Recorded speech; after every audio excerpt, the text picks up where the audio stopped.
You'd think being called a monster might require at least one actual crime. I'm your bedtime historian, and tonight you'll find out how in Victorian England all it really took was a crooked tooth, a bad cough, or the unfortunate timing of being born different. A circus wagon could become both your prison and your paycheck, and the audience would applaud either way. A foggy field, a wheezing calliope, the scent of coal smoke and cabbage drifting past canvas flaps. Somewhere, a lion yawns. Somewhere else, a man with two pupils and one eye adjusts his velvet gloves. Why did people choose this life, or did they?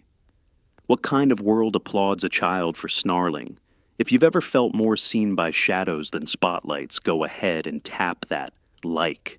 And if history makes better background noise than your neighbor's late-night plumbing, maybe subscribe. Tell me, what's the strangest job from history you'd take over your current one? Now, dim the lights, maybe turn on a fan for that soft background hum, and let's ease into tonight's journey together. You step off the wagon before the wheels stop turning. The ground beneath your worn boots is soft with dew and sawdust the color of old tea leaves. Around you, canvas tents flap like breathing lungs. It's barely dawn, but the camp is already rustling with movement. Men hammer stakes women. Stack crates, a monkey in a bonnet races past, dragging a string of sausages. Nobody says hello. Your arrival was unannounced, orchestrated while the town still slept. You, after all, are the new monster. That's what they'll call you, though. The contract reads something more delicate attraction of peculiar interest. It doesn't matter. In this world, labels are ink and truth is grease paint. A woman with a beard down to her collarbone stirs tea with a finger. She's seated cross-legged near the fire, the hem of her skirt singed from last night's embers. Next to her, a child no older than 8 contorts, silently balancing backward on their forearms, while threading a ribbon between their toes. Neither acknowledges you. You've seen circuses before, of course, seen the garish posters, the animal crates lashed to trains. But this is something different. This is the before hours world where illusions sleep lightly, and the performers are still part person, part role. A man with flame-scarred lips walks by holding a parrot and a flask. You try not to stare. Historians still argue how performers were brought into this life. Some insist on choice ambition, wanderlust escape. Others say it was survival, pure and unromantic. The truth likely flexes between both poles like the acrobats overhead. A bell rings somewhere, not loud just enough to send everyone moving in a new direction. You're not told where to go. You simply follow the pull of bodies and the scent of coal soap. Ahead, a canvas tent sags like a tired eyelid. This will be your dressing room, your transformation zone, your cage with mirrors. As the fog thickens and the sun strains to rise, you realize you've entered a world where normal bends like funhouse glass and where monster is just another costume in the pile. The dressing tent smells like old woolwood smoke and something faintly medicinal, perhaps camphor or the ghost of mothballs. It's not large, but it's crowded with trunks, crates, mirrors with cracked corners and hooks that hold more than just garments. A fur collar hangs next to a jar of false warts. A pair of hooves dangles beside a velvet waistcoat. You are handed your costume without ceremony. It's less a uniform and more a collection of discomforts. A cape with stitched patches of raccoon possum and something vaguely human-shaped. A rough wig tangled with grease. And the pièce de résistance, a collar lined with wiry fur, stiff as a chimney brush and twice as itchy. Try snarling, says the woman who hands it to you. You obey, and she nods. Convincing. Your transformation is layered physical and psychological. Posture. First, you're coached to slouch just slightly to one side, as though something inside you leans toward hunger. Then the gait staggered, but forceful, like you're dragging one leg on purpose. Finally, the face. Not painted for beauty, but designed for disturbance. Your eyes are ringed in soot, your cheeks dusted in green to suggest sickly decay. A false scar is added with candle wax. One of the twins, tattooed mirror images silent unless spoken to, passes you a small mirror. You barely recognize yourself, which is the point. Your features have become fodder, your expressions weaponized. You're no longer the person who signed the ledger. You are now the beast. Or the thing. Or whatever the freakmaster decides, you'll be called in tonight's billing. Some say performers did this for the thrill, for the chance to be seen. Others whisper darker stories of debt disappearance or orphanages that treated circuses like adoption agencies. The historical record is patchy at best. Some letters survive describing laughter and friendships backstage. Others, smuggled in the margins of shipping logs, hint at exploitation regret, and chains both literal and metaphorical. Scholars still debate whether these roles offered power through visibility, or were simply cages with flair. Behind you, someone is laughing a wheezy, familiar sound. It's the clown already in half makeup daubing rouge onto his nose with the tenderness of a monk painting an icon. "New monster, huh?" he says, not unkindly. "Don't worry. Nobody remembers your first roar. You're shown a few moves, how to lurch just enough to startle but not actually chase, how to snarl convincingly while keeping your jaw loose enough not to cramp. You practice. You snarl. You twitch your shoulder like something itches beneath your skin. You're a fast learner, a natural. The bearded lady nods once in approval, then resumes adjusting a birdcage hat she'll wear for her own act. The child contortionist whispers a rhyme you don't understand. The clown whistles off-key, and just like that, you are part of them. You are transformed not just by costume, but by ritual, by repetition, by rehearsal. You're no longer the outsider, you're a spectacle in the making. The tent flap opens. The freakmaster waits. The freakmaster stands in a shaft of diffused light, his silhouette outlined by the rising sun and 1,000 exaggerations. His hat is taller than sense requires, tipped with a feather, likely borrowed from a funeral wreath. His coat is blood red, though time and dust have dulled it to brick. And his smile, well, that's mostly mustache. "Let me look at you," he says, circling you like a connoisseur at a meat auction. He strokes his beard, squints, and then laughs.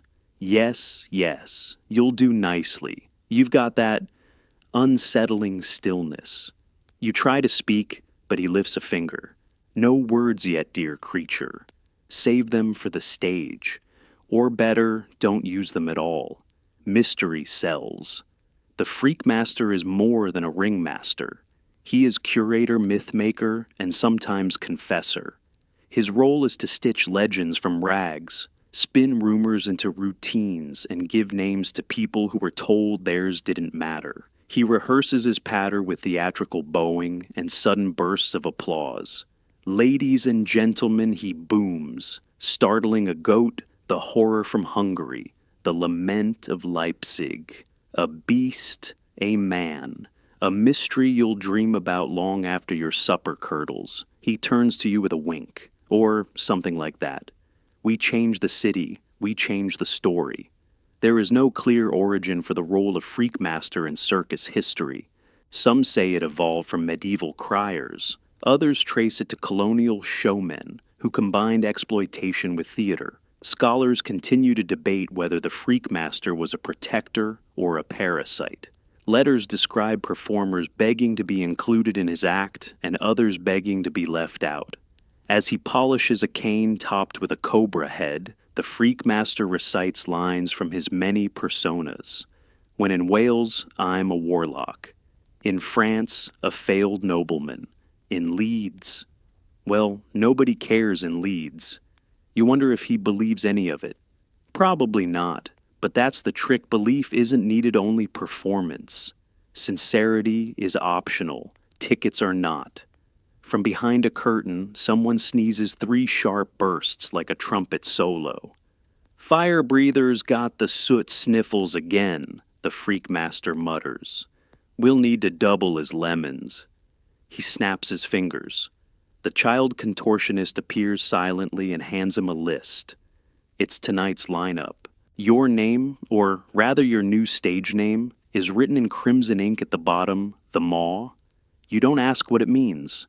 The freakmaster points a curled finger at your chest. Remember, they don't pay to see who you are. They pay to forget who they are. Give them nightmares they can laugh at, and you'll eat well. He tips his hat again and vanishes into the shifting canvas maze, calling out instructions to invisible stagehands. Find the stilts. Where's my dagger bouquet? Tell the strong woman she owes me a piano. You're left standing with the list, the costume, and your new identity. Outside, the sun creeps higher. The crowd won't arrive for hours, but already the myth is rehearsing itself into being.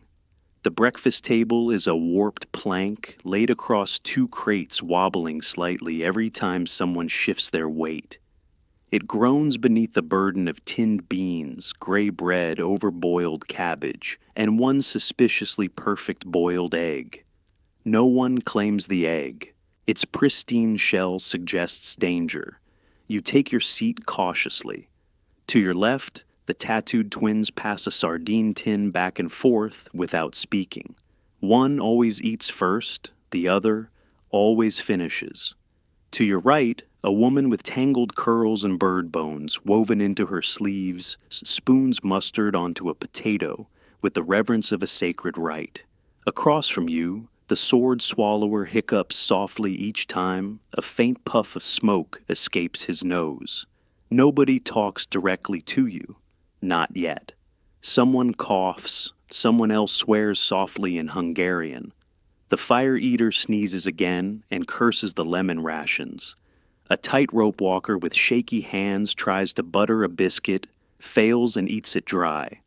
The circus may be a theater of dreams for its audiences, but backstage it's a communion of the unusual united more by routine than by friendship. Meals are shared, but stories are not. Everyone here has been shaped by performance, their edges rubbed raw by repetition. You begin to realize that speaking too soon might break an invisible rule. Got a name, yet someone mutters through a mouthful of beans. You glance up, unsure who asked. The question hangs in the air like smoke. It isn't repeated. Historically, breakfast routines in Victorian circuses varied wildly depending on budget and venue. Some days were feast cheap meat, sweet rolls, even eggs.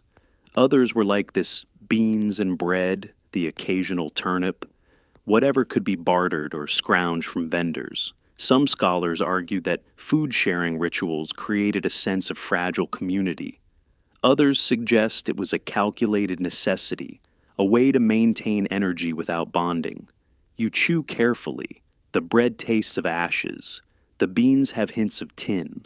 The cabbage is either fermented or simply bold. You say nothing.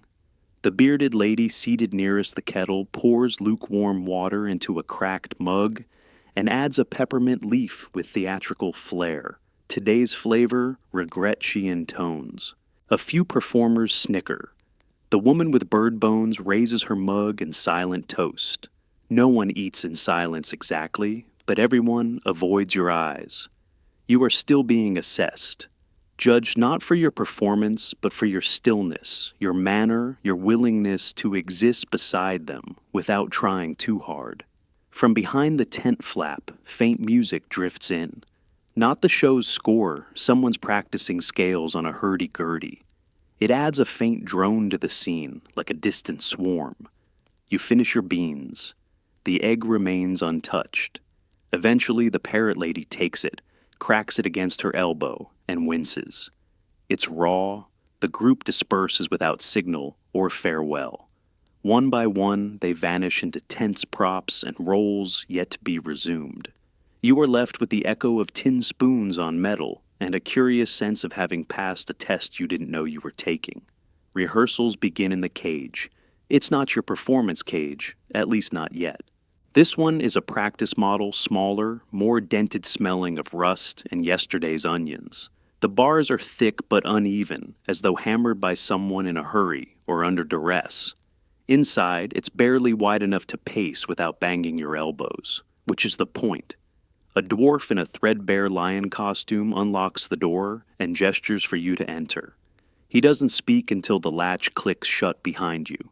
Right then he says, crossing his arms, "Let's see you hungry." You growl. It's low and instinctive, rising from somewhere behind your sternum. He shakes his head.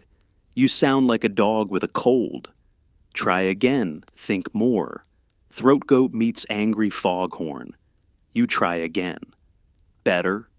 The lion dwarf, whose real name is Lionel, because of course it is begins your training. He coaches pacing first, not just walking in circles, but stalking. Each step must suggest suppressed violence, but calculated. Then comes the snarl. Teeth are fine, but don't overdo it. You want maybe a murderer, not definitely foaming. Then body language hunch, slightly roll your shoulder twitch when looked at. It's theater, but also choreography. Not one movement is accidental. Some historians argue that roles like yours, beast wild man thing, evolved directly from European carnival traditions, where grotesques served both as humor and horror. Others suggest they owe more to colonial exhibitions, where people were caged not symbolically, but literally. The Victorian circus then became a hybrid, half theater, half zoo. You rehearse for over an hour, sweat darkens your collar, the cage begins to feel smaller by the minute. Lionel gives occasional notes between swigs of vinegar water, more tension in the knees, less bounce. You're not skipping through tulips. You obey, adjusting your posture until your spine aches and your toes feel clawed. At one point, a child watches through the canvas slit eyes wide, clutching a toffee. You freeze. The child gasps and then runs. Lionel claps once. That's the sweet spot. Confusion, fear, fascination. That's the triangle. You collapse on the bench inside the cage and catch your breath. The bars cast stripes of shadow across your arms, your face, your chest. From outside, Lionel adds, "Tomorrow we'll practice your roar interrupting the brass band. Timing is everything." There's no official record of how much of these performances were scripted versus improvised. Letters from performers suggest a blend of both rehearsed chaos, drilled unpredictability. It had to feel real to the audience, but also safe. They came for fear, but not danger. The line was razor thin. When rehearsal ends, Lionel unlocks the cage with a click that sounds like finality. You step out feeling taller, heavier, not from exertion, but from awareness. You are no longer just a person in costume. You are a role rehearsed into being forged inside iron. Outside, the fog has thinned, replaced by sunlight and the distant call of a vendor selling pickled eggs. Show prep has begun, and you, snarling softly to yourself, are ready. The promenade cart is more paint than wood and more squeak than wheel. It rocks as you're hoisted into it, your cage bolted to the platform like a traveling zoo. The crowd hasn't gathered yet, not fully, but already heads are turning. You sit hunched as instructed, clawing once at the bars for effect. The public loves a little menace in the morning. The rote winds through cobbled streets slick with last night's rain. Shopkeepers pause mid-sweep to stare. Children abandon their skipping ropes and dash after the cart. A chimney sweep offers a mock howl and tips his soot-stained cap. Behind you, someone throws a peanut. It misses. The freakmaster walks ahead in full regalia, calling out like a prophet, crossed with a town crier. Behold, the beast from the Carpathian woods. Part man, part myth, all mystery. He flourishes a cane as if conjuring thunder. You play your part. Snarl once, shake the bars, bare your stained teeth. Some laugh, some gasp. One small boy bursts into tears. His mother, red-faced, scolds him for weakness. It's just Pretend she says, "It's only a man in makeup." But she doesn't look directly at you. Promenades were a staple of Victorian circuses, part advertisement, part performance, part psychological rehearsal. Scholars argue over their purpose were they meant to drum up excitement or establish dominance over the spectacle. Some see them as cruel, others as necessary. They were mobile posters, yes, but also moving thresholds. Once you saw the monsters on the street, the tent became inevitable. Your cart stops outside a bakery. A warm waft of fresh bread drifts through the bars. Someone offers you a crust, then snatches it back laughing. "Do monsters eat carbs?" the boy asks. You lunge more from instinct than plan. The boy drops the crust and runs. The baker doesn't laugh. She watches you too long, as though trying to solve a riddle she didn't ask for. Your handlers reposition the cart, shifting direction toward the central square. The wheels jolt over loose stones.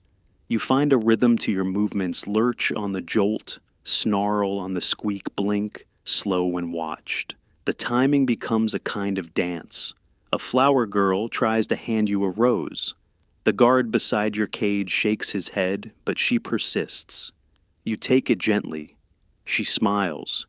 You crush it theatrically between your teeth. The petals taste of nothing, but the crowd gasps. Applause erupts from someone on a rooftop. Later, back at the lot, the freak master will debrief the performance like a general. "We got 4 jumps, 3 gasps, and at least 1 child crying," he'll say satisfied. Better than Leeds. You ride through the last of the town, like a ship in hostile waters. Most faces blend into a blur, but now and then one stands out, quiet, skeptical, not buying the illusion. You wonder what they see: the character, the performance, or the person beneath. But then the cage creaks again, and your snarl returns on cue. The crowd has thinned. Your cart now rests near the edge of the market square, beside a fountain that spits water reluctantly. The freak master has moved on, waving his hat in front of a butcher's stall, proclaiming your presence to a group of unimpressed chickens. You sit alone, a creature in a cage overlooked between spectacles.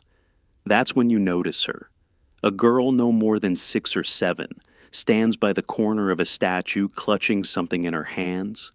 Her bonnet is too big, and her shoes don't match, but her gaze is steady. Unlike the others, she doesn't flinch.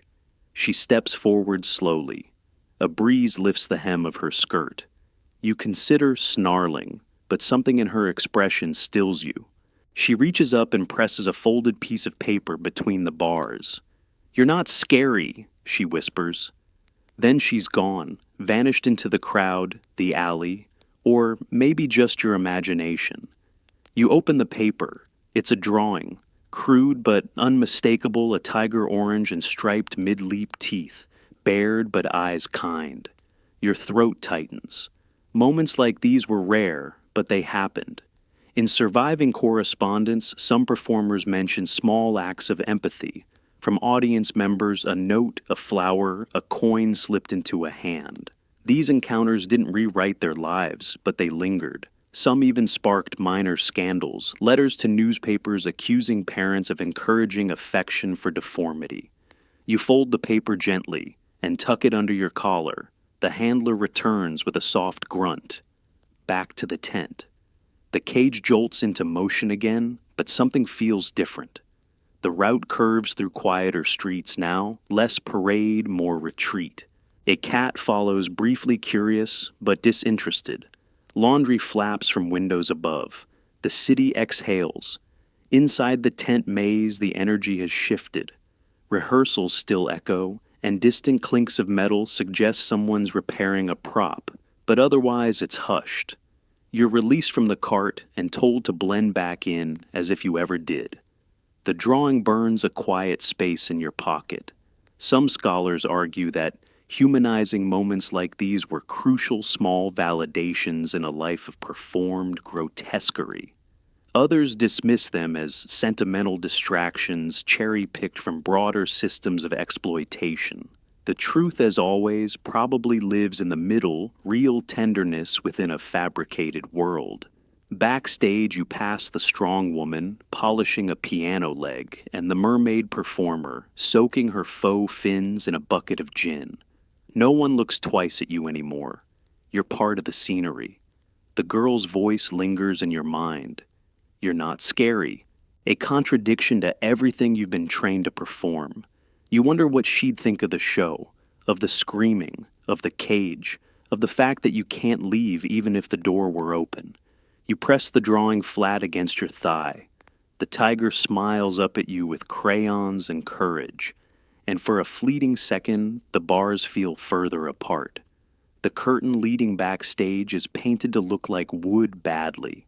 Knots and grains swirl in impossible directions, giving the illusion of depth that collapses the moment you pass through. Inside, it's cooler, darker, and buzzing with quiet intensity. This is the real heart of the circus. Not the ring, not the promenade, but this labyrinth of crates, grease paint, and nervous breath. A half-dozen mirrors reflect half-finished faces. A jar of false eyelashes has spilled onto a drum. Someone sneezes glitter. The mermaid performer hums tunelessly while massaging her ankles. Her fins rest in a metal basin filled with gin, evaporating slowly into the air like regret. She doesn't notice you, or pretends not to. Around the corner, a juggler practices with empty wine bottles, muttering a prayer between each toss. The fire breather is steaming lemons over a kettle eyes red from the fumes. Every gesture here is calculated, habitual, necessary. This is the in-between space, neither fully themselves nor fully their roles. A tightrope walker crosses the room in full sequins, but bare feet mumbling a line of French poetry. A contortionist reads a penny, dreadful upside down. The clown paints a second smile beneath his first. Historians remain divided on what this liminal backstage space meant for the performers. Some describe it as sanctuary, a rare zone of privacy where the self could breathe. Others frame it as a limbo, where identity was neither shed nor fully worn. One letter describes it as the land of half-truths and full makeup. You sit on a crate and begin wiping soot into your cheeks, deepening the shadows under your eyes. The routine is second nature by now. Twist the brush, dab the temples, blur the jawline just so. It's not about looking monstrous, it's about looking convincingly unlike yourself. The mirror in front of you is cracked but not useless. You catch glimpses of other faces layered atop your own, a flaring nostril here, a crooked wig there, like a kaleidoscope of exhaustion. The bearded lady passes by, holding a shoebox marked Dreams in pencil. She opens it briefly. Inside a thimble, a coin, a ticket stub, and something wrapped in velvet. You don't ask. A soft cough behind you. The sword swallower stands holding a length of silk. You drop this, he says, though you didn't. You accept it anyway. That's the rule here. No questions, only performances. Even in this quiet, the air pulses with nerves. The anticipation isn't loud. It's stitched into every seam, every step. You hear it in the click of the strong woman's boots, the flutter of the bird woman's cloak. It's not panic, it's preparation. A readiness to become someone else. You glance down at the tiger drawing again. You shouldn't have brought it, but you did. There's no scholarly consensus on how performers balance their dual lives. Diaries, when they exist, are contradictory. Some boast of freedom, others mourn its absence. But most agree backstage was where the mask was tightened, not removed. And now the band is tuning. It's almost time. The first notes slither in an off-key trumpet, a drumbeat too ambitious. The band has begun. You move toward the curtain with the others, each person adjusting something invisible, a strap, a face, a story. The Freakmaster whispers final orders like a general before battle. The audience beyond the canvas hums with anticipation. Feet shuffling popcorn, rustling gasps too early to belong to anything but the thrill of waiting. You are the sixth act. The strong woman goes first dragging a cannonball by a chain, then the mermaid carried in a glass tank like a human artifact. When the juggler takes the stage, a bottle shatters on purpose or accident no one can say. The crowd laughs anyway. Then your turn. You enter not walking, but lurching as rehearsed. Every step unnatural, a contorted ballet. Your cage has been wheeled center stage, and now you're inside it, pacing with just the right rhythm to make people lean forward or flinch. You lock eyes with someone in the front row, a woman with a bonnet and a lemon drop. She giggles nervously. That's a win. The Freakmaster's voice booms from the edge of the ring. Is it man? Is it beast? Is it something far older? Something the earth herself regrets creating? The crowd gasps. You slam your hand against the bars. They scream. Perfect. Some historians believe audiences attended freak shows not for cruelty, but comfort, to see their fears externalized and made safely ridiculous. Watching you stumble, howl, drool, it gave form to their nightmares and neutralized them. Others argue that horror was genuine, that some left shaken, changed, repulsed. But all agree they came to feel something. Your shoulders hunch deeper. You let your mouth go slack, your eyes go wide. The fire eater hiccups flame 2 feet away. Your moment nears. With a dramatic creak, your cage door breaks. The latch pops, smoke hisses. You step out slow, stalking. The audience screams again, then laughs nervous, uncertain. This is the climax, the apex of the act. And you are glorious. A child hides behind a parent. An old man applauds. A peanut strikes your collarbone. You catch it and eat it whole. The clown somersaults past, shrieking, "Save yourselves." You chase for a few steps, then pause snarling at nothing, twisting your frame like a marionette coming unstrung. It ends with you dragged back into the cage by the lion dwarf and the fire breather, both barely managing to contain you. The Freakmaster bows. The band strikes up a wobbly finale, and the curtain falls. You're drenched in sweat soot melting into your collar. The roar of the crowd dims behind canvas. The mask has done its job. Behind the curtain, someone hands you a cup of water. Another claps your back. The Freakmaster grins like a man who's just bet correctly. Best scream count in 3 cities, he says. You're too tired to answer, but inside, something stirs, not triumph, not shame, just the echo of that earlier whisper. You're not scary. Dinner is served, if you can call it that. The same warped table as breakfast now holds different insults to cuisine.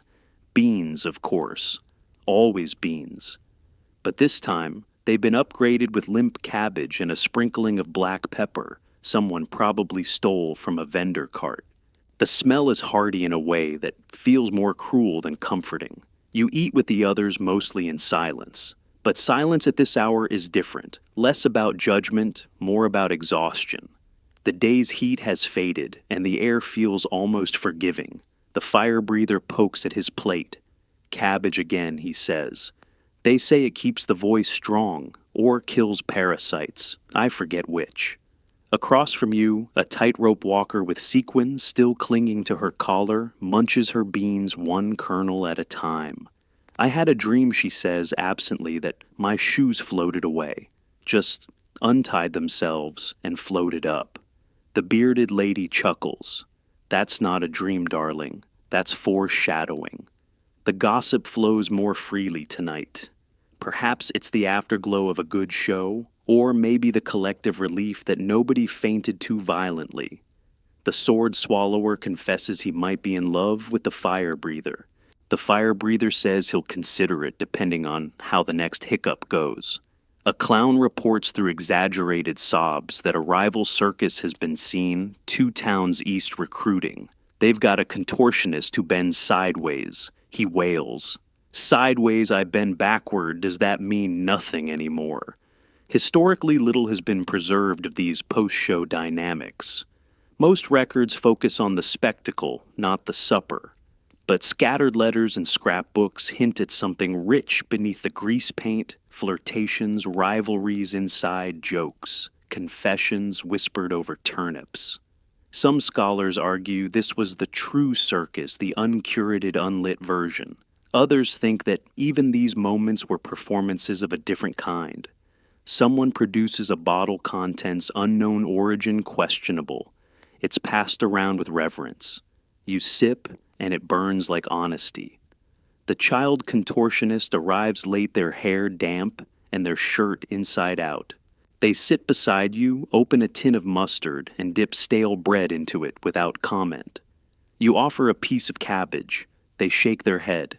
Better not get too comfortable, someone says. We've got double billing tomorrow. Early show for the school children. Groans all around. A school group means more screams, more mess, more confusion over what's real and what's part of the act. The tattooed twins raise their eyebrows in synchronized dread. You glance at the others' faces, half-wiped of makeup muscles, slack laughter genuine. It's strange how the performance lingers even now. Not in movement, but in the way everyone fills their space. The way the fire breather holds his cup like a torch. The clown pouts even when no one is watching. You think about the drawing again, still tucked inside your makeshift cot. A tiger untamed but kind. The meal ends, plates are stacked, the bottle is empty. The gossip fades into hums and foot shuffles, and once again, you all vanish into the canvas. Twilight makes everything look like a memory. The sun bleeds sideways through the canvas flaps, casting long stripes across faces and floorboards. The tent rustles like it's exhaling after holding its breath all day. In this dimming hour, the circus becomes something softer, not less strange, but less sharp. You sit in front of a mirror that's more smudge than reflection. Your costume hangs nearby, still damp from the show. The clown stands behind you, his nose removed, but half a smile still painted on. He adjusts your crooked fangs with delicate fingers, humming a lullaby from nowhere in particular. There he mutters, tilting your chin. Now you look unsettling again. This is the time for touch-ups, final illusions layered onto tired skin. Someone powders their shoulders with flour to appear dusted with bones. The sword swallower repaints the faint blue veins on his temples. The mermaid glues a new pearl onto her cheek. None of it is necessary at this point, but rituals don't need reasons. You rub soot into your cheekbones the way Lionel taught you. It adds hollows to your face, makes your eyes look deeper, stranger. The soot smells faintly of burnt toast. Oddly enough, this same soot was once used by Victorian chimney sweeps, not just for disguise, but to dull their scent to blend in with the shadows. Entire lives darkened by handfuls of ash. A few tents down, the strong woman lifts her piano again, part warm-up, part spectacle, part habit. The floor groans in response. No one speaks much. The energy here is like a candle near the end of its wick, steady but flickering. You lace your boots tighter, even though you won't walk far. The child contortionist does handstands in silence, their breathing soft and rhythmic. Some scholars suggest this hour, the liminal window between dinner and curtain call, was when performers became most themselves. Others believe the opposite, that this was when they became least human, surrendering to the demands of audience expectation, transforming into avatars of awe. The clown sighs and hands you a comb. You try to fix your wig. It resists. Don't worry, he says, his own hairline retreating into makeup. Perfection's boring. You glimpse the drawing again, peeking from your coat pocket like a secret. The tiger's eyes look different in twilight, softer, almost sleepy. A trumpet blares somewhere outside. Not the start of the show, just a warm-up. But it signals time, the final preparations, the ritual of becoming. You wipe the corners of your mouth with a damp cloth. Reapply the cracked wax scar. Pinch your cheeks once. Snarl into the mirror just to check. Behind you, someone whispers a line from a poem. We slip into costume like ghosts into sheets. No one responds, but the feeling lands anyway. Outside, the lights flicker to life, yellow bulbs strung like stars above the crowd. The murmurs rise again. Footsteps gather near the stage flap. You are ready, not rested, not whole, but ready. The night air hums like a taut wire alive, waiting to be plucked. You crouch in your cage, hidden just out of sight, as the band strikes its first uncertain chord. It's louder at night, everything is. The crowd is restless, warmed by cider and anticipation. From behind the curtain, their silhouettes ripple against canvas distorted by torchlight. The fire breather is up first. He stumbles deliberately into the ring, swigs his lemon and oil concoction, and hiccups a flame big enough to startle the front row. Cheers, applause. One woman screams and fans herself. He bows with mock humility and exits backward in a haze of smoke. Next comes the strong woman. She lifts a piano. Not the full piano, of course, but enough of it to make the crowd gasp. It tips dangerously balanced on one thick arm. "Don't drop it," someone yells. She winks, then hoists it over her head like a handbag. Thunderous applause. Someone tosses a bouquet. The roses are fake. Now it's your turn. The lights dim the drum rolls, and the freak master's voice rises like a storm cloud with a grin. Hide your sweets, cover your toes. For the beast of midnight breaks its bonds. Your cage lurches into the ring. You are silent at first. Still. The crowd leans in, then movement, a twitch, a low growl that coils up from your stomach like fog. The audience pulls back instinctively. You rattle the bars first gently, then with rising force. The latch begins to jiggle, then snap. It bursts open. You stumble out, snarl and prowl forward. The crowd's reaction splits into two camps. One half laughs, the other half forgets to breathe. Children clutch their parents. Adults clutch their coats. You pace slowly, unevenly, circling the ring like a lion who's read too many fairy tales. The clown screams and dives behind a barrel. The mermaid flops dramatically across a bench. The juggler drops his pins. You stalk them all, roaring, grunting, baring your false fangs in theatrical rage. Peanuts fly. So do buttons. Someone near the back faints either sincerely or very politely. Some historians argue these reactions were genuine, that the spectacle of strangeness overwhelmed Victorian sensibilities unaccustomed to artifice. Others believe the audience was in on the act, complicit in the performance participants in a strange group therapy disguised as entertainment.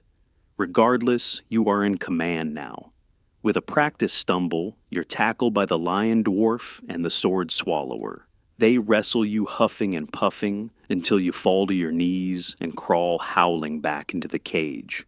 The latch clicks. You claw once at the bars, then slump. Silence. Then the crowd explodes. The freak master bows deeply. The band trills its final note, half in key. The curtain falls, and the moment is over. Backstage, you collapse into a stool. Your chest heaves, sweat drips from your jaw. Someone hands you a damp towel, another slaps your back. You don't speak, you can't, not yet. But inside, a quiet thrill lingers. You scared them, and they loved you for it.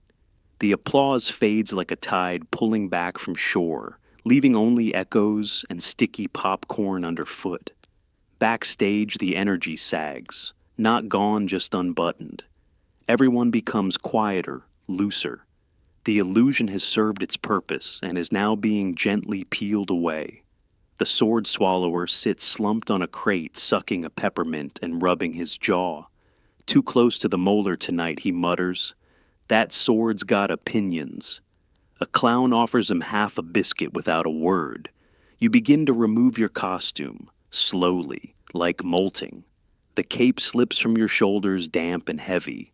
The collar still itching after all these hours comes off in one furious scratch. You pull the fangs from your mouth and place them carefully in a chipped teacup labeled Beast Teeth. The soot doesn't come off all at once. It lingers in your pores and the lines of your hands. Like it, the role you played tonight is not easily scrubbed away. Nearby, the bearded lady dabs her cheeks with a handkerchief and studies a bent postcard. She doesn't cry often, but when she does, it's like a sigh through velvet. No one asks who the card is from. The fire breather paces slowly, mouthing lines you've never heard, rehearsing something, or maybe forgetting. The child contortionist folds themselves into a trunk for fun, emerging with a grin and a string of buttons. Treasure they announce, holding them up like rare pearls. Historians who study performance theory often debate what happens in this liminal hour, when the mask slips, but the face beneath hasn't quite returned. It's a space of half-selves and echoes. Some performers reported feeling more real in costume than without. Others wrote of this post-show quiet as the loneliest hour of the day. The tent flaps rustle softly in the night breeze. Someone's humming a lullaby, again slow and off-key. A lantern creaks on its chain. The mermaid dozes in a tub, pearls still glued to her eyelids. You catch sight of yourself in a mirror. Half of your face is still smudged, one eye ringed with black. You look haunted, but not frightening. Just tired. No one speaks loudly. Even laughter is muffled, like it too is backstage now. The transformation back to self is slower than the transformation into character. A process of reassembly without clear instructions. You find your cot tucked in a corner behind a stack of crates marked rubber eggs and emergency tin horns. The tiger drawing is there exactly where you hid it. You unfold it carefully, smoothing the creases, tracing the crayon lines with your thumb. Somewhere the clown snores and fits and starts, part walrus, part accordion. A violin string is being tuned in the dark. The night is cooling. The smell of grease paint has been replaced by liniment and boiled wool. You lie back slowly, still wearing one boot. Your hands are still blackened, but your breath has quieted. For now, the beast sleeps. The night deepens. The kind of deep where stars seem indifferent, and the canvas above you feels more like sky than roof. Around the lot, the last lanterns flicker like nervous thoughts.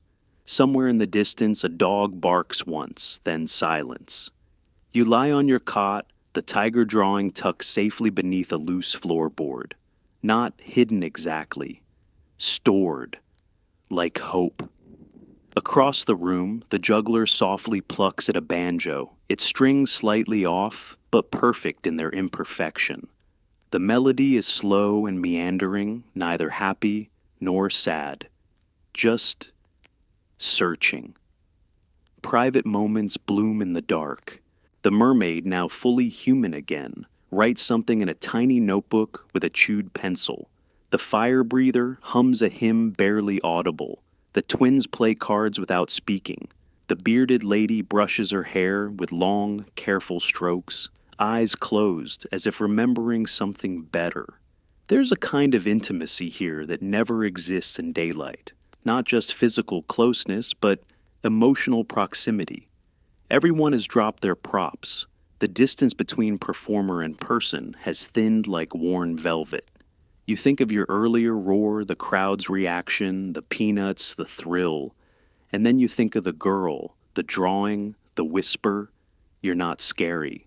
The two moments clash quietly inside your chest, like moths fighting over a flame. Despite their fame, many circus monsters faded into obscurity. Grave markers list nicknames instead of names. Some never left the road. Others vanished into towns where they were once booed.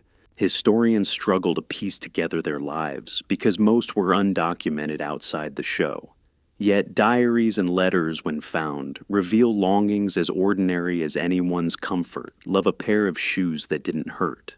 The sword swallower speaks suddenly from the shadows. What's it like your first roar, he asks, not looking at you. You consider your answer. Loud, you say. But it's the silence after that gets you. He nods as if you've said something wise. Or maybe just familiar. The fire breather chuckles. You'll miss it when it's gone. The juggler plucks another note. It sounds like a question without a mark.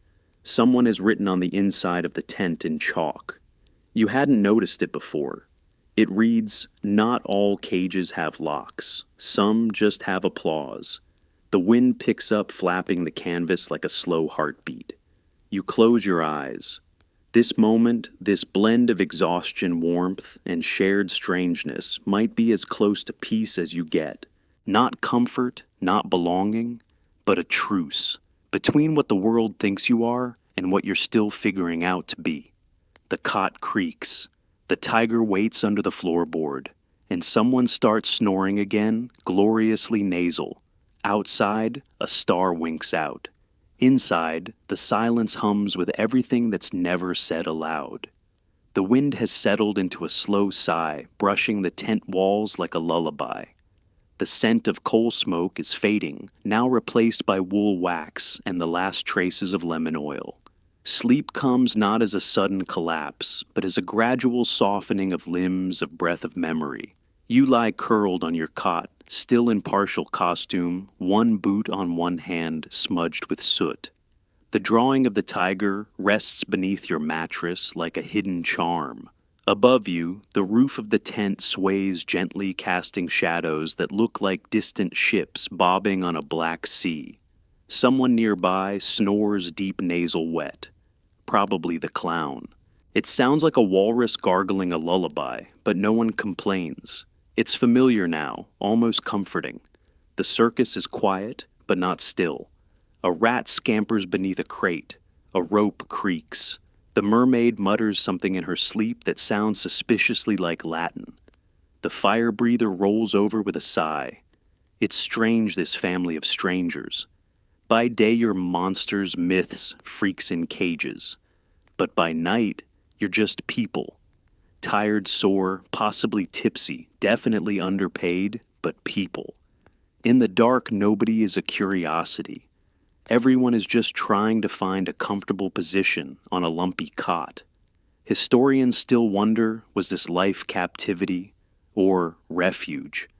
Did the circus trap those who couldn't fit elsewhere, or did it offer shelter to those who never wanted to? The answer, as always, refuses to sit still. You think of your old life, whatever it was, wherever it was. It feels further away now, like another character you once played badly. This tent, this cot, this cast of crooked comrades, it's not glamorous, but it's real, and it accepts you. A soft hand tugs your blanket higher. You don't open your eyes. You don't need to. It could be anyone.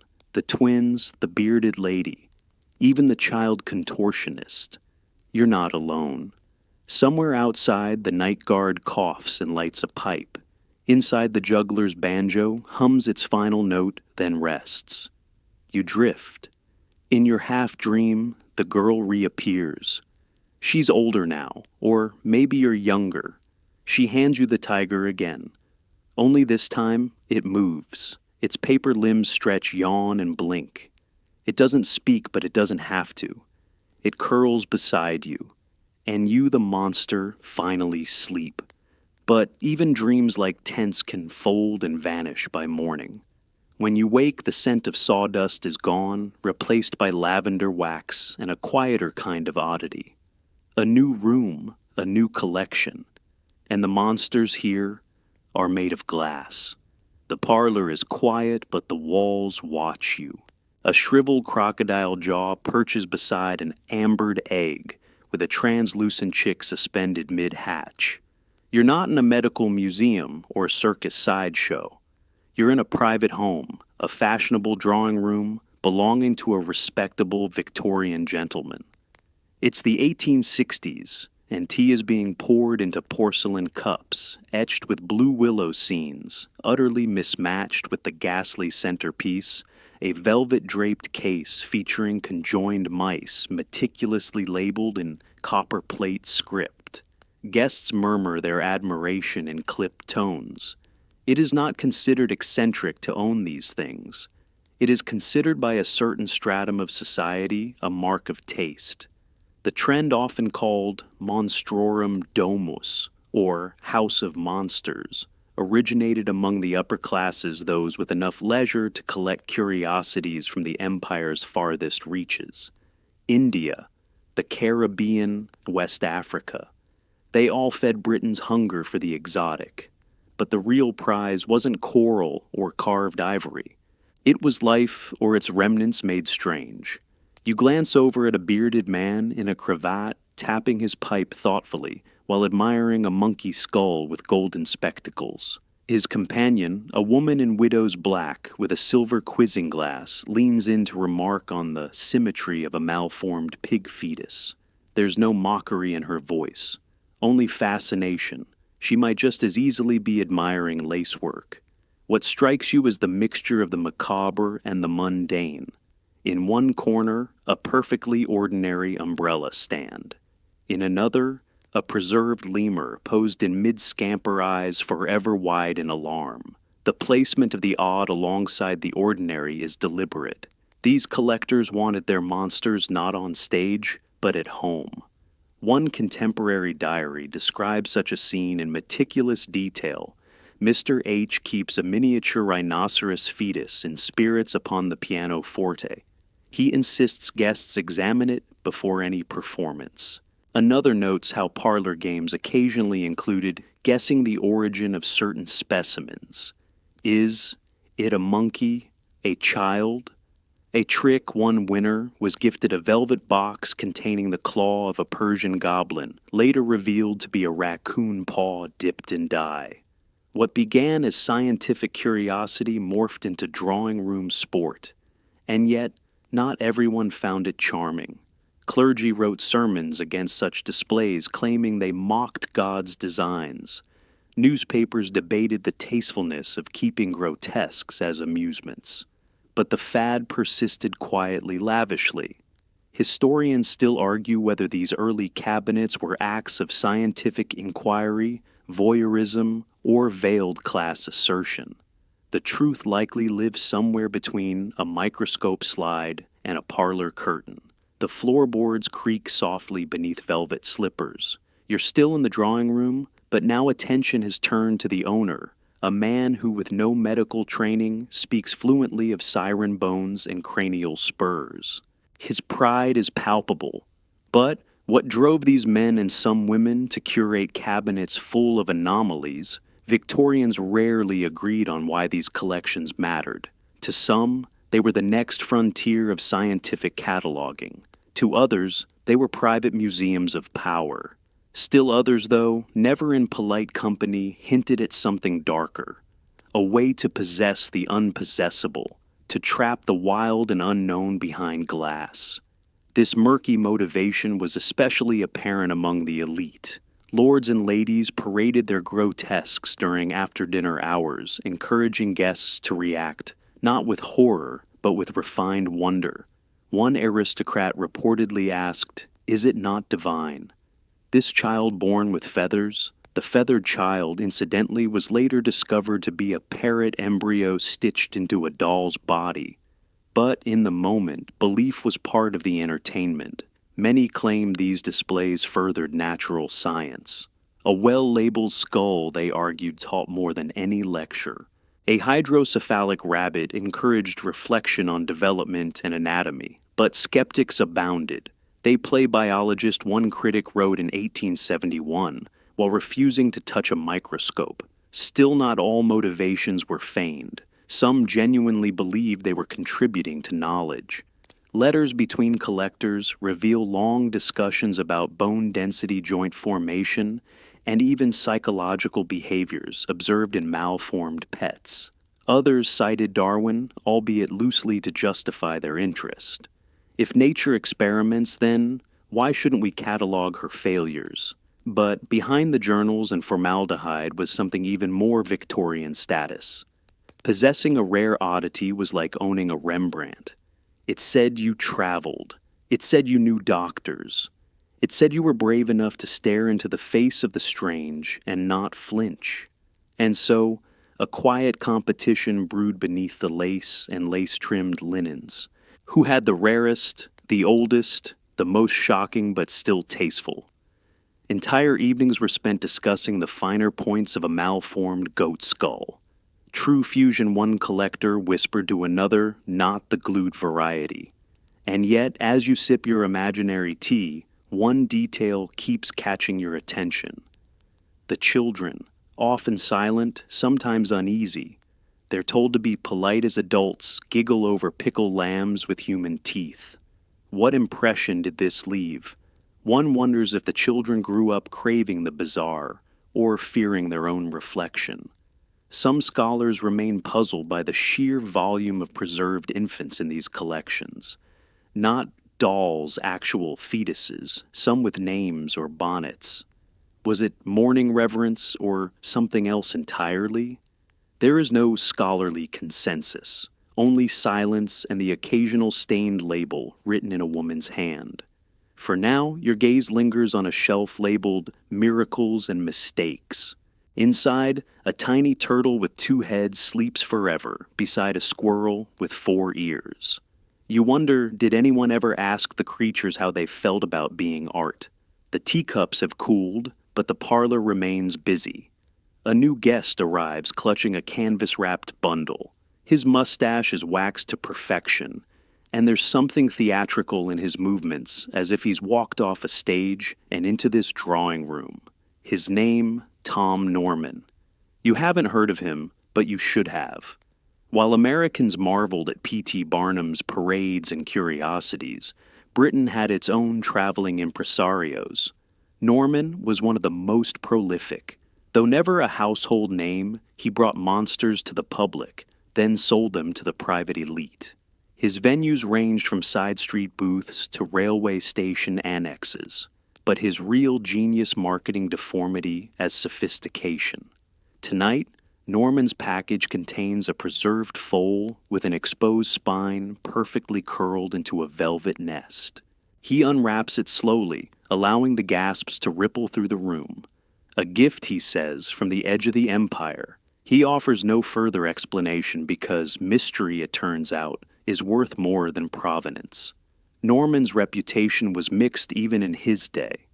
Admirers saw him as a showman who gave voice to the overlooked. Critics, many of whom frequented his exhibitions, called him a charlatan. He collects broken people like others collect stamps one journalist wrote, and trades them for favors at court. Unlike Barnum, who often reveled in exaggeration, Norman cultivated an air of academic legitimacy. He hired doctors to annotate his displays. He printed programs with pseudo-Latin names. One featured exhibit was listed as Infans Bicornutus, though most agreed it was just a goat fetus dipped in wax. But still, the line to see it stretched down the block. Norman also facilitated private acquisitions. He connected noble families with retiring circus performers. One case notes that a guild boy from York was sold to a viscount's estate, his contract, including terms for housing, bathing, and weekend display. Whether the boy understood any of this remains unclear. Norman's legacy is controversial today. Some call him an early advocate of bodily autonomy. His performers were paid after all. Others argue he commodified suffering with a velvet glove. Letters from those who worked with him reveal conflicting feelings. One dwarf performer wrote fondly of his time on the road, while a woman with hypertrichosis described her years under contract as a slow undoing. Historians still debate whether Norman's actions represented exploitation elevation or something more tangled. There's no definitive answer. Just a trail of waxed curls and gloved handshakes that led from public spectacle to parlor reverence. You glance again at the foal, its spine gleaming faintly under gaslight. A guest whispers, "You can almost hear it whimper." The room nods, caught between awe and discomfort. This is the line Norman always walked empathy wrapped in showmanship. And so, while Barnum's circus thundered across America, Britain's drawing rooms quietly curated their own spectacles, elegant, whispered, and deeply strange. Evening deepens, and candlelight casts long shadows across the shelves. You edge closer to a cabinet labeled Unverified.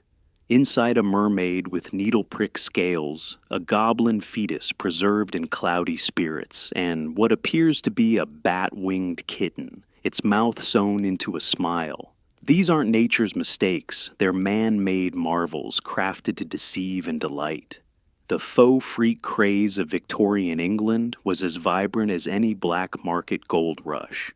Artisans, often taxidermists by trade, developed a secret language of stitches and shellac. They spliced monkeys to fish, sewed hooves onto chickens, and dyed preserved rodents to resemble tropical creatures. These creations sold for astonishing sums, especially when paired with elaborate backstories. You reach for a booklet tucked behind a horned rabbit head. It's a sales catalog handwritten, boasting a Peruvian night demon, child-sized, trained to nod on command. There's a sketch. It looks suspiciously like a shaved pug in costume, but that didn't stop a wealthy widow from purchasing it for her garden grotto. Some of these fabrications were so skillfully done that even scientists were fooled. The infamous Fiji mermaid, a grotesque blend of fish and monkey, was accepted by more than one London physician as a legitimate specimen. One naturalist reportedly wrote a treatise on its bone structure, citing the sad curvature of its maternal spine. He later retracted the paper, but not before it made its rounds among collectors. What made these hoaxes so appealing wasn't just the artistry, it was the aura of forbidden truth. Victorians loved nothing more than to believe they had uncovered some cryptic corner of nature that science hadn't yet mapped. To possess a monster, real or imagined, was to be in league with mystery itself.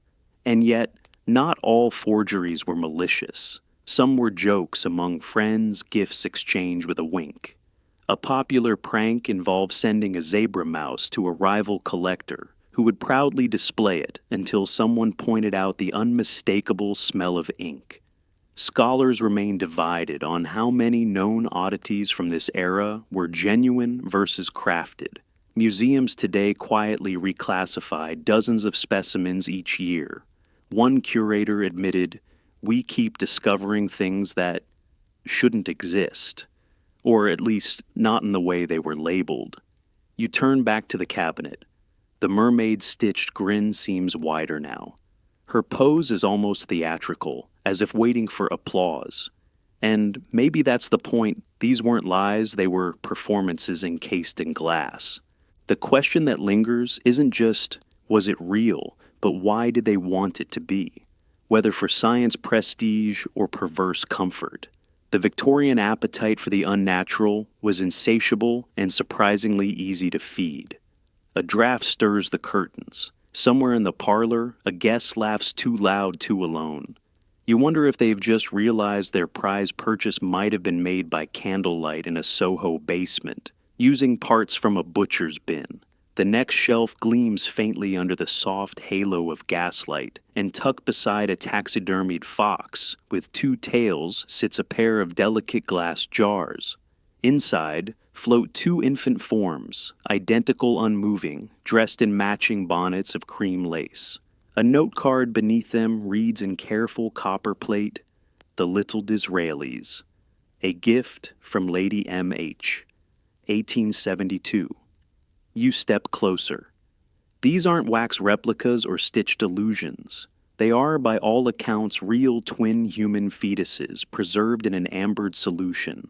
The bonnets are fraying the ribbons long bleached by time, but their cheeks remain plump with an eerie serenity. And beside them, the handwritten note initialed by none other than Lady Disraeli wife to the Prime Minister. To modernize this display might suggest morbidity or even madness. But in Victorian society, it was a symbol of refined curiosity.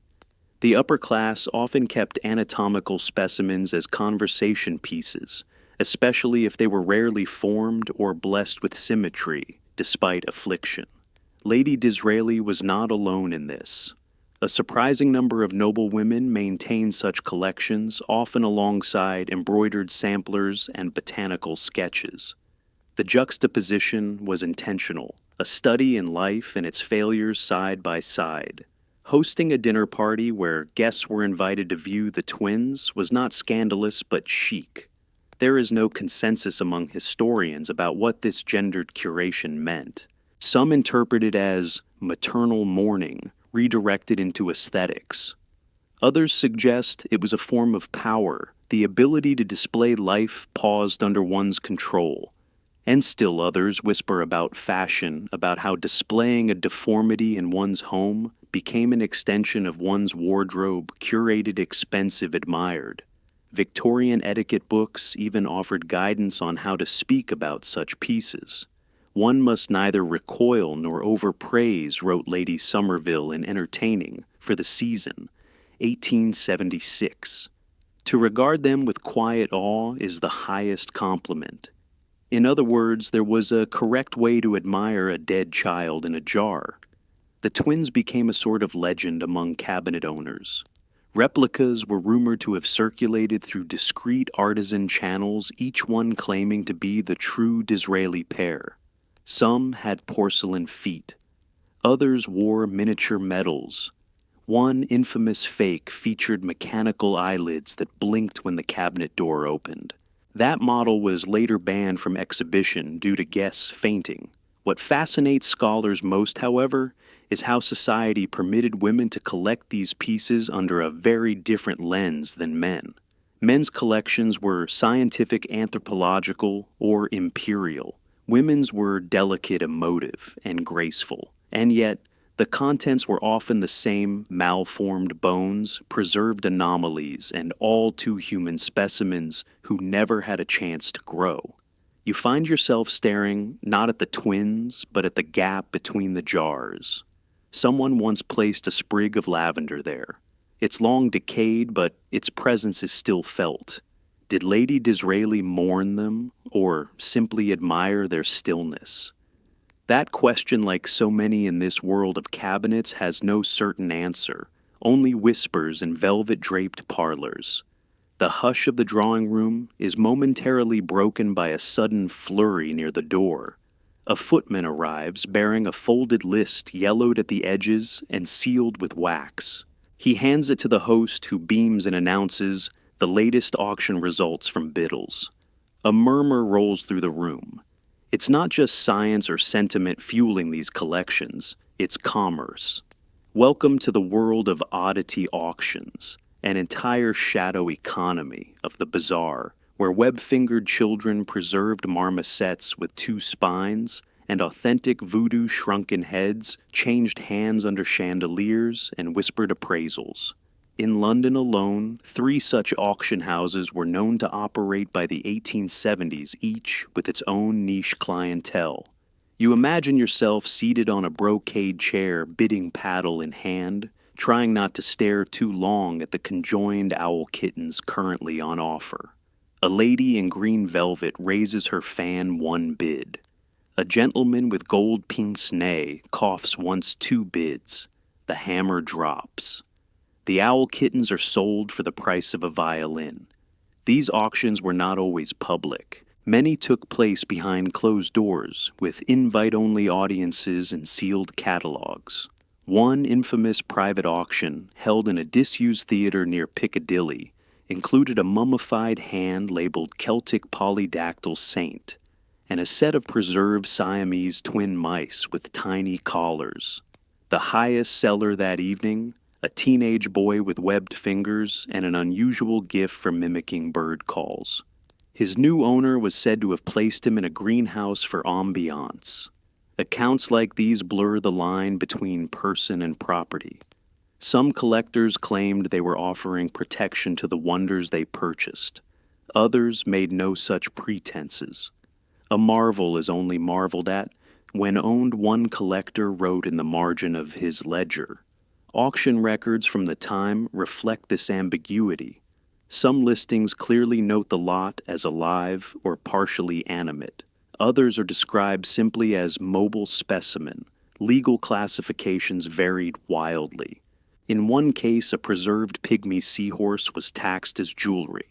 In another, a living girl with albinism was classified as decorative horticulture, as she was purchased to sit among orchids during summer parties. Historians continue to debate how deeply these auctions intertwined with colonialism and class. Were these truly objects of study or symbols of dominance claimed and displayed like ivory tusks and tea sets? Surviving letters from attendees offer only glimpses. One woman described her purchase, a desiccated lemur, as an indispensable accessory to one's winter conservatory. Another wrote, "The ape skull sits nicely beside the Roman urn." A conversation piece with dual purpose. You shift slightly still, imagining yourself among them. The rhythm of bidding, the rustle of catalog pages, the careful noting of who bought what. A quiet madness disguised as polite society. And at the back of the room, always the unspoken truth that beneath every acquisition lies a transaction not just of money, but of meaning. And often that meaning was as unsettling as the objects themselves. You've moved closer to the fire now, where a trio of gentlemen are discussing in hushed tones the virtues of wax. Not candles, but corpses. More stable, one says. Less odor notes another. The third counters, but authenticity must have its scent. Welcome to the great Victorian debate, wax versus flesh. As oddity collecting became increasingly fashionable, some sought cleaner alternatives to the real thing. Skilled artisans, many from anatomical schools, crafted wax replicas so precise they could mimic skin translucency fetal folds, even tiny birthmarks. These models were especially popular among those who disliked the pungency of formaldehyde, or the moral weight of owning actual human remains. A popular parlor piece was the wax sleeping infant, complete with blue-laced cradle and embroidered nameplate. Some even came with heating mechanisms to give the illusion of a warm body. One collector bragged, "Lady G wept upon seeing him. It was my finest success." And yet for others, this was unacceptable artifice. The true connoisseur, they claimed, demanded the genuine article. "What is a monster?" wrote Sir Henry Drayton, "if not nature's original signature? To copy it is forgery of the soul." A rather dramatic sentiment, perhaps, but it was widely shared in elite circles. Letters between collectors reveal passionate arguments on the matter. Some scorned wax as theatrical fakery, while others praised its sanitary elegance. The debate grew so heated that one dinner party in Devonshire reportedly ended early after a shouting match over whether a wax fetus was more respectful than a real one. The hostess served cake in silence. Interestingly, certain hybrid displays began to appear, part wax, part bone, with silk organs and human hair. One particularly unsettling example, dubbed Infantia Mellifica, featured a wax baby with real eyelids and teeth posed to suck its thumb. It toured briefly before being banned from public display after children refused to sleep near it. What's clear is that profit often won out. Wax was easier to produce, easier to transport, and didn't rot in heat. As such, by the 1880s, many so-called natural history salons in private homes featured replicas, though few admitted it. Social cachet depended on the illusion of reality. Museum records from the period document instances where real remains were swapped for wax without public notice. One curator confessed in his diary, "The boy with the tail was plaster and pigment, but the ladies gasped, and that is what mattered." Some scholars suggest that the entire wax movement was less about science and more about narrative control. Real anomalies told messy stories of suffering, accident, poverty. Wax could be posed idealized, framed in a cradle or a gown. It was the Victorian instinct in pure form to sanitize, to curate, to own the strange without touching its origin. And so, the debate over wax versus flesh endures.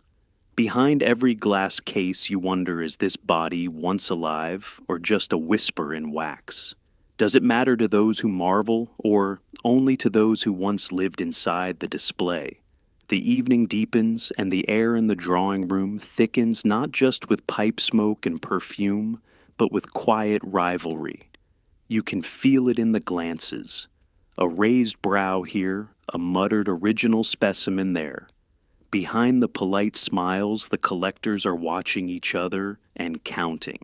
Welcome to the world of cabinet rivalries, where monstrous collecting became a contest of social stature. In aristocratic circles, it wasn't enough to own a Cyclops piglet. One had to own the Cyclops piglet verified by Dr. Swinburne, acquired at great personal risk, preferably from a disreputable port. As oddity collecting grew more competitive, cabinets transformed from shelves into battlegrounds. Families boasted ledgers detailing their acquisitions. Some included original acquisition prices, origin myths, and even poems, yes, poems about their more prized monstrosities. One verse opened, "O squidling born of tangled tide, your eyeballs gleam with empire's pride." It wasn't all gentle one-upmanship. Whispers of sabotage abounded. Rumors tell of a baronet who broke into a rival's home and injected air bubbles into his prized jarred salamanders, clouding the fluid just before a major viewing. In another case, a rare armored infant was allegedly stolen during a masquerade and returned weeks later, only now posed in a mocking gesture. Some went further. Collectors bribed port officials, stole from foreign dig sites, and commissioned forgeries just to stay ahead. One scandal involved a fake mummified fairy crafted from bat wings and rabbit bones that won a blue ribbon at a salon exhibit before being exposed by a sharp-eyed maid with a zoology textbook. These rivalries extended into publication as well. Faux academic journals cropped up filled with Latin-sounding names and dubious etymologies. One paper titled "Notes on the Craniodermic Turnip Child of Assam" included 5 footnotes and 0 factual specimens. Still, it was cited in at least 3 collector catalogs. And yet, amidst the bragging and backstabbing, there was a strange kind of unity, a secret fraternity of the grotesque. Letters between rival collectors sometimes included jokes, specimen sketches, and even specimen challenges. One earl mailed a box containing a withered frog's paw and asked simply, "Your move." Ledgers from the time suggest entire black markets developed to feed these rivalries. In alleyway auctions and backroom deals, prices soared. One dealer claimed he could supply a rare wombat anomaly within 3 fortnights, guaranteed to raise eyebrows at supper. Some scholars continue to debate whether these rivalries were about science prestige or simply the thrill of the hunt. A few argue they reflected deeper anxieties about class and power, a way for declining aristocrats to cling to relevance through exclusive possession. Others see it as plain eccentricity, a kind of Victorian fantasy football, but with more webbed toes. You sit back in your imagined velvet armchair and take it all in, the pride, the petty theft, the poetry, and the pickled. Somewhere, a bell chimes the hour. One gentleman casually remarks that he's acquired something not yet legal in France. His rival narrows his eyes and smiles. The game continues. In a quieter corner of the drawing room, beside an ink-stained globe and a half-finished anatomical sketch, you find another kind of collector. He does not boast. He does not rhyme. Instead, he points to his cabinet with a certain scholarly restraint and murmurs, "This one was for the Royal Anthropological Society," more or less. You've entered the domain of the scientific cloak, a place where Victorian curiosity dressed itself in academic robes. To the untrained eye, these cabinets resemble all the others: taxidermy jars, bones, strange silhouettes. But here everything is labeled, indexed, and footnoted. There are Latin names, classification charts, and on one occasion, a monograph titled "Ontological Considerations of the Semi-Arboreal Calf Boy." These collectors insisted their passion was research. They hosted lectures in their parlors and sent wax casts to museums. Some even published in respectable journals, albeit with questionable claims. One such article proposed the existence of a race of aquatic dwarves found only in the Devonshire bogs, citing partial webbing of the hands and moss-dependent digestive patterns. Peer reviewers were skeptical. This blurring of science and spectacle served many purposes. It allowed wealthy eccentrics to indulge their appetite for the grotesque while claiming higher purpose. It also deflected criticism from clergy and society matrons who might otherwise accuse them of impropriety. After all, who could argue with anthropology? Of course, the science was often flimsy.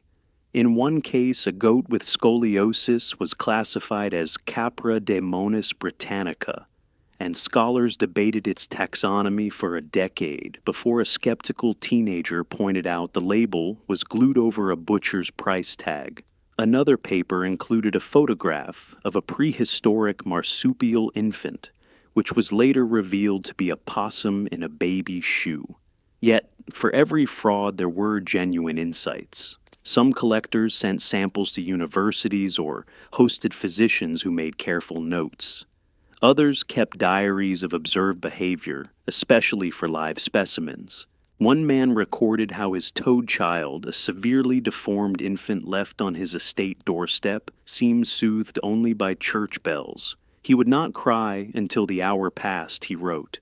The boy's fate remains unknown. Historians today remain divided on these scientific cabinets. Some argue they advanced early anatomical understanding. Others call them pseudoscientific peacock displays, more about the ego than the evidence. The truth likely lies in between part earnest inquiry, part theatrical flourish. You notice one specimen labeled Homo novus. The question mark is important. It's a skull or part of one fused in a way that defies easy categorization. A collector's note reads, "Found beneath the bishop's orchard. No explanation offered." Was it real forgery, a joke? And perhaps that's the essence of this era's so-called science, a constant flirtation with uncertainty. The Victorians loved to name things, but they also loved a mystery wrapped in Latin. So here, under the pretense of enlightenment, the freakish was reframed as data, and the strange once whispered about in sideshows now earned footnotes and funding. A new murmur ripples through the room as a liveried servant wheels in a modest wooden crate. The host lifts the lid, revealing a padded traveling case, custom-cut recesses cradling half a dozen familiar faces. Not guests, but monsters. Well, former ones. This is the traveling cabinet, a subgenre all its own. Because not all oddities stayed put. You watch as a preserved baby chimera, goat head duck, body monkey paws, gets gently lifted back into its home cabinet. It smells faintly of cedar and circus sawdust. Many Victorians lent out their most prized curios for exhibition, then reclaimed them after a profitable tour. And not just to museums, these cabinet monsters often join traveling circuses, anatomy theaters, or maritime fairs before returning home like beloved pets. This back and forth created a strange legal gray area. Were these specimens property or performers, livestock, or cultural assets? One lawyer argued that a wax replica of a three-headed rabbit could not be taxed as art because it lacked artistic intent. Another claimed a stuffed half-boy, half-fish deserved union status after a decade on the road. You glance over at a cabinet with brass tags, exhibited at Hull Liverpool Winter Show, loaned to Mr. Gibbons' anatomical circus. These weren't one-time displays. Some monsters had resumes. Ownership was rarely clear-cut. One collector sued a theater when his preserved Burmese fetal wolf girl came back missing a foot. Another dispute arose when two claimants insisted the same conjoined calf was theirs. The court ruled in favor of the party who could produce the original pickle jar label intact. Even more confusing were the living performers who became part of private collections by contract. One performer, a man with a vestigial tail, split his time between a freak show in Nottingham and a country estate where he served tea to guests on Sundays. His autobiography, published years later, described the duality as being both relic and servant, an odd station in life. Historians still struggle with how to classify these mobile curios. Some prefer the term loaned specimens, others living installations. Neither sits comfortably. What's clear is that these beings, real or fabricated, were made to travel and return, a kind of strange pilgrimage from spotlight to shelf and back again. Not all transitions were seamless. Some specimens deteriorated in transit, leading to rearticulation, a polite term for discrete reassembly. Others gained features, extra claws, more impressive deformities somewhere along the road. Few owners complained. In fact, most welcomed the enhancements. "My baboon skeleton now whistles," and one host quipped, pointing to a cleverly embedded flute. You sit back considering this strange traffic of anomalies. Unlike the fossils in museums, these monsters had stories. They had been places, been applauded, ogled, repackaged, and returned. And always they ended up behind glass, awaiting their next invitation to astonish. What they thought of the journey, of course, no one asked. Over by the cabinet near the window, a small velvet sign reads, "Pocket Wonders, handle with care." You peer inside and find the oddest collection, yet miniatures. A fetal bat no longer than your thumb. A jarred toe labeled origin unknown. A half-inch wax effigy of a Siamese lizard. This is the handiwork of one of the youngest Victorian collectors, a teenage baronet known only as Percy. Percy began collecting at 13 and imposed a strict rule nothing larger than 12 inches. He reportedly measured each item himself, turning away anything too grandiose for the imagination. His goal, a traveling display that could fit inside a gentleman's waistcoat. The result, the famous pocket. Wonders a cabinet as morbid as it was adorable. In Bath, Percy's tiny oddities became the talk of the season. Aristocrats requested private viewings. Ladies swooned over the squirrel with teeth like pearls. A miniature slug baby preserved in honey allegedly inspired a short-lived perfume. Yet not everyone was convinced these items were real. Several pieces bore suspicious signs of manipulation, wax seams, misplaced organs, or insect wings glued onto froglets. A particularly infamous specimen, the whispering eyelid, was likely made from beetle shells and porcelain. Still, the myth of Percy's discerning eye prevailed. Historians remain unsure whether Percy created these items himself or simply curated them. Some letters suggest he employed a local taxidermist. Others mention a governess with a flair for wax. No original diaries survive, and after Percy's death at 19, a fever supposedly, the collection passed hands and slowly dispersed. Today only a few pieces are verified, though several museums claim to own original pocket wonders. What makes Percy's legacy so unusual is the scale.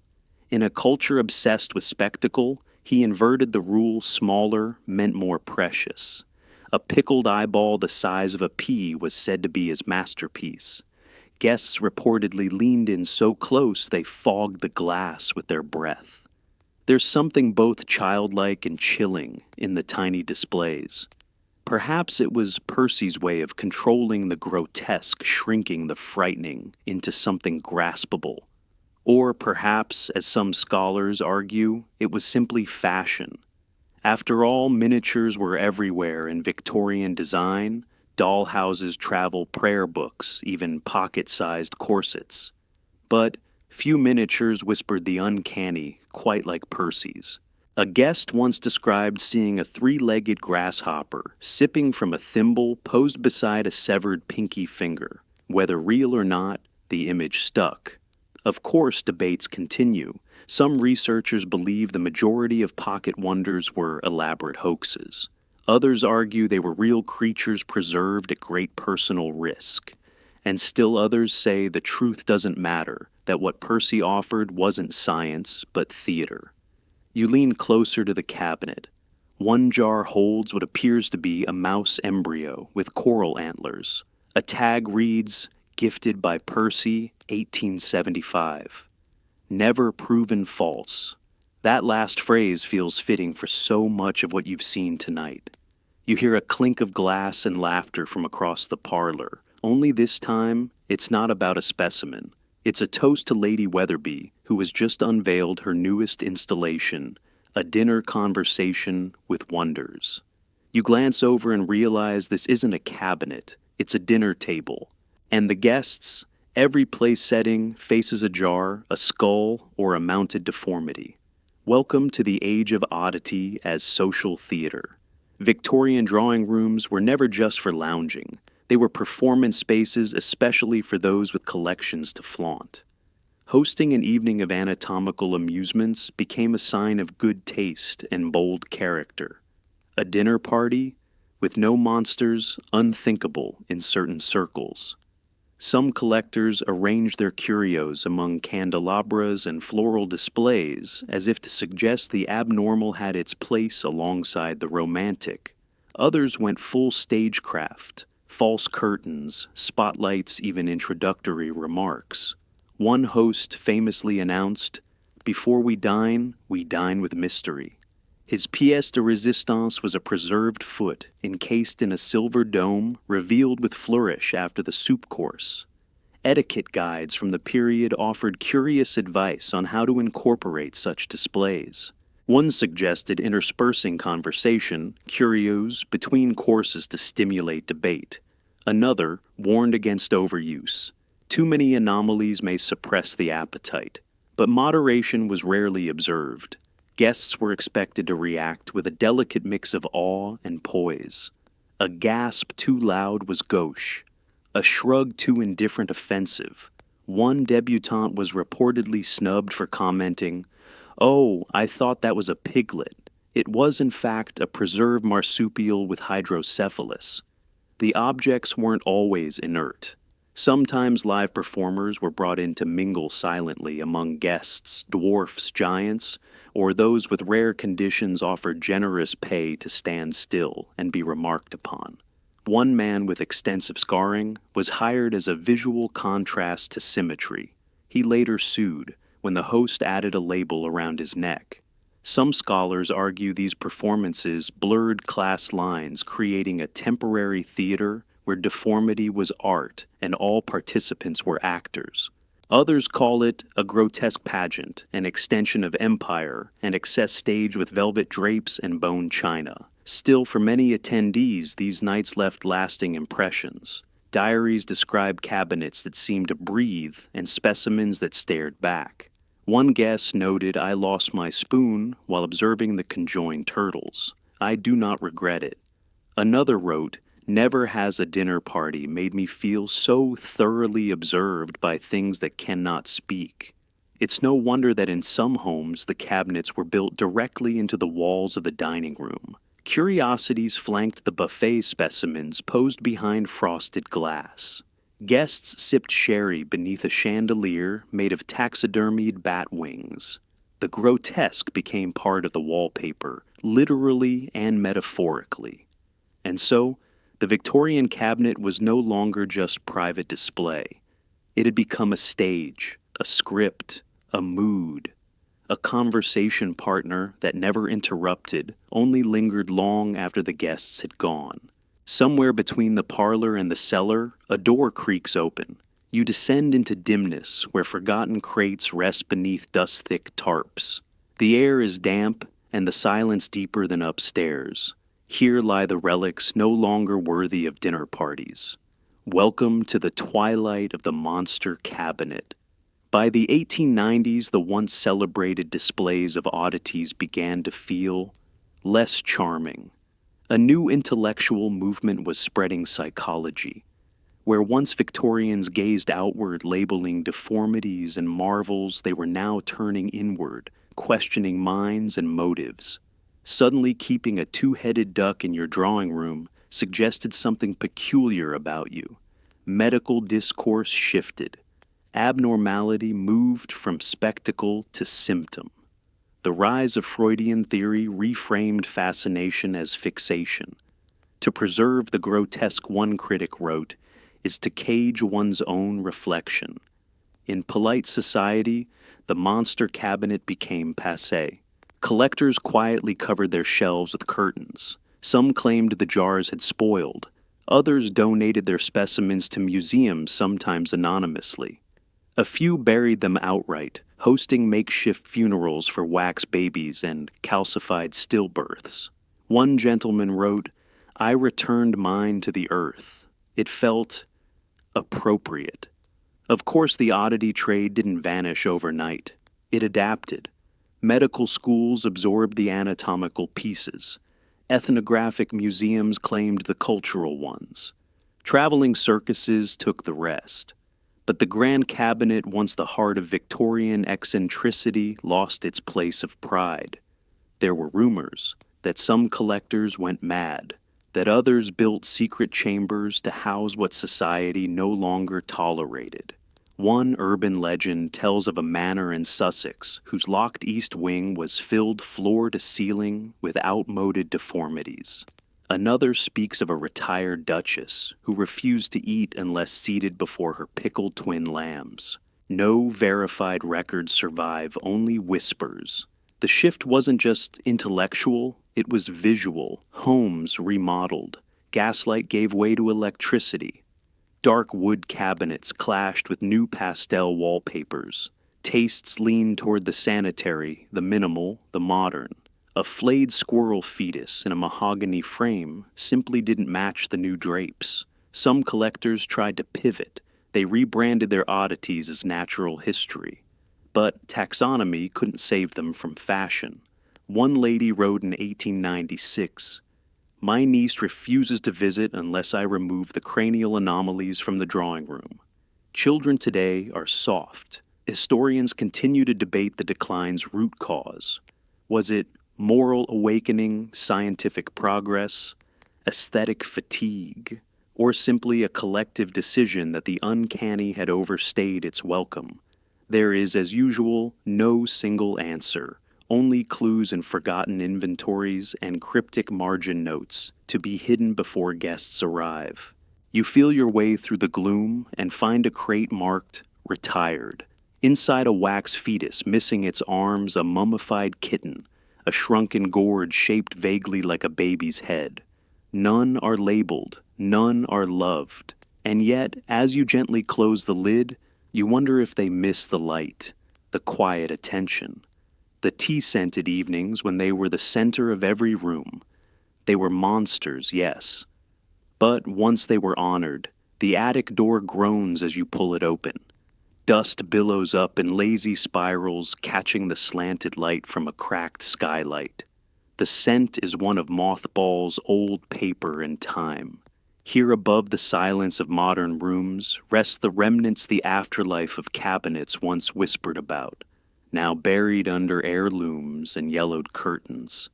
You tiptoe past trunks and broken hat, stands until you find a stack of boxes labeled in faded ink, Misc.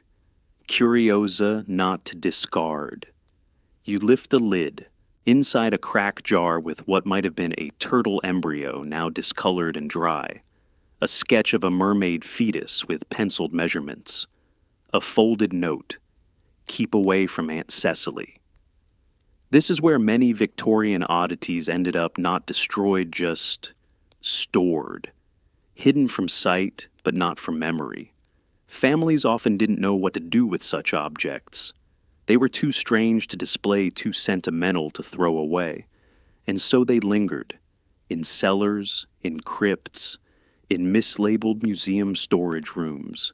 Everywhere and nowhere. Some institutions still stumble upon them. A museum in Kent recently opened a mislabeled crate marked South American pottery. Inside, were 3 glass cases containing fetal pigs, a wax boy with 2 navels, and a handwritten letter from an earl defending the practice of ethical acquisition. No one knows how long they'd been there. Curators face challenges. Labels have faded or vanished. Provenance is murky. Some items defy classification entirely. One wooden box contained a velvet pillow with a single human molar embedded in wax, tagged for contemplation. Was it art, a relic, a joke? No one can say. Even digital archives struggle. Photos of unlabeled oddities circulate among museum professionals, prompting debates in hushed message boards. Is this goat-headed rabbit real? Could this be one of Percy's pocket wonders? Why does this wax child have 6 nipples, and why is it smiling? Historians remain divided over what to do with these relics. Some call for their display framed as cultural artifacts that illuminate Victorian beliefs and anxieties. Others argue they should be respectfully retired, acknowledging the complex ethics of their creation and preservation. One curator mused, "We're not just cataloging objects, we're unwrapping someone's obsession." You open another box and find a tiny scrap of velvet embroidered with the initials JAL. Beneath it, a glass eye, 2 mismatched ribs, and a sealed envelope that reads, "Open only after Lent." You don't open it. There's a haunting tenderness to these forgotten things. Stripped of context, they're no longer grotesque, just quiet. Uncanny, only in the way all abandoned memories are. You can almost imagine them speaking not with voices, but with stillness, with the long patience of the disregarded. And so, attics become the final chapters of these stories. Not exhibitions, not lectures, just silence and dust, and a faint reminder that once upon a time, someone looked at these things with wonder. And perhaps under different light, you would too. A few steps from the attic down a quiet corridor of memory and misdirection, you find yourself in a modern gallery, polished floors, soft lights. Visitors whisper behind velvet ropes. But here, amid oil paintings and ancient coins, stands something uncanny. A cabinet tall oaken, unmistakably Victorian. Its glass glints. Inside, monsters wait. This is how the legacy survives, not in parlor rooms or auctions, but in museums, movies, and memory. The freakish collections of yesteryear now occupy sanitized pedestals. Their labels are careful, their lighting is gentle, and yet they still stare back. You approach the display, a jarred frog with 2 faces, a wax child with hoofed feet, a conjoined rat skeleton posed mid-stride, all relics of a vanished obsession. But the fascination remains. Guests lean in close. Children ask if it's real. Adults try not to. What do these artifacts mean now? That's the museum's eternal dilemma. Are they medical anomalies, colonial spoils, carnival footnotes, or simply the Victorian imagination run wild? One curator wrote, "They are neither lies nor truths, but something in between." Proof of how strange we once allowed ourselves to be. Film and television have inherited the mantle. Cabinet monsters appear in period dramas, horror fantasies, even comedies. The trope of the secret collection, the forbidden jar, the mysterious heirloom, it echoes again and again. Victorian oddity collectors are now characters, part mad scientist, part melancholy poet. And then there's the internet. Enthusiasts scan old catalogs, recreate wax specimens in 3D, and trade stories about vanished collections. A subreddit is dedicated to tracing the rumored location of Percy's pocket wonders. Another group claims they've tracked down the traveling foal with the exposed spine, currently in a Belgian wine cellar, oddly enough. But the question still lingers, what drew the Victorians to display the strange in the first place? Was it a need to control chaos? A hunger to witness the boundary between nature and nightmare? Or, as some scholars suggest, a ritual of self-reassurance that, by encasing the abnormal, they confirmed their own normalcy. There's no final answer, only a mirror, one lined with lace, streaked with age, and filled with faces too complex to label. The collector, the monster, the guest, the gawker.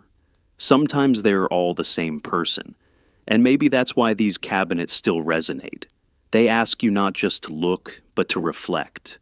On curiosity, on power, on what it means to marvel and what it means to be marveled at. You take one last look at the display. A tiny plaque reads, "Legacy of the Displayed." Beneath it, a preserved Cyclops kitten. Its single eye closed in eternal sleep seems almost peaceful. And then, you turn away, footsteps soft against polished stone, the cabinet fading behind you like a dream half remembered. Now that the last jar has been sealed and the final whisper of formaldehyde has faded, let your thoughts settle like dust in an attic. The cabinets, the candles, the corseted collectors all recede into shadow. Their stories rest gently in your memory, tucked beside silk bonnets and amber glass. It's okay not to have all the answers. History rarely gives them. But tonight you've wandered through wonder into drawing rooms where monsters were guests. Science wore lace gloves, and curiosity was the finest currency. If you'd like to return to tales like this, you can always subscribe quietly, of course. But before you drift off, tell me what time is it where you are, and which curiosity would you have kept?